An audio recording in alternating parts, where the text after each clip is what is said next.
UPSC देखो आप में जो ढूंढ रही है वो शिष्यत्व है। एक कहानी है बहुत फेमस, स्वामी रामा को कोई जानता है यहाँ?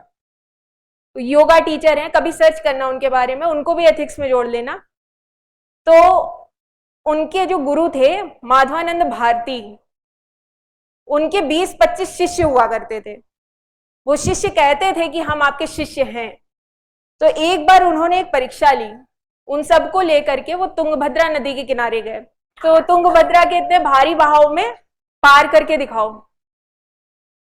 तो ज्यादातर शिष्य वापस हो गए। एक तो मगरमच्छ थे, किसी ने कहा कि अभी इसमें डूब जाएंगे, बह जाएंगे, नहीं जाना। स्वामी रामा ने वो नदी उसी समय तुंगभद्रा पार कर ली। जब उनसे पूछा गया कि आपने कैसे किया, तो उन्होंने कहा कि मेरे गुरु ने मुझे आदेश दिया था, इसका अर्थ है मेरे पास ये क्षमता थी कि मैं इस नदी को पार कर पाऊं।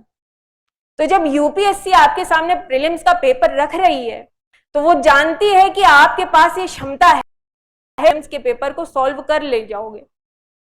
जब आप ये शिष्यत्व अपने अंदर ले आते हो ना, एक विश्वास या दृढ़ निश्चय के साथ जब आप यूपीएससी पे भरोसा कर ले जाते हो, क्योंकि देखो प्रीलिम्स पास तो हुआ ही है लोगों का, कट ऑफ भले ही नीचे गया हो, लेकिन ऐसा तो है नहीं कि इस बार की सीटें खाली रह जाएंगी।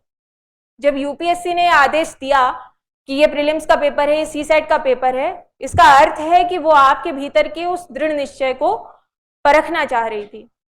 तो ये ध्यान रखो कि हमें विद्यार्थी नहीं रहना है, हमें शिष्य बनना है। और जब हम विश्वास के साथ एक शिष्य बन जाते हैं तो फिर यूपीएससी पर प्रश्न चिन्ह उठाना बंद कर देते हैं।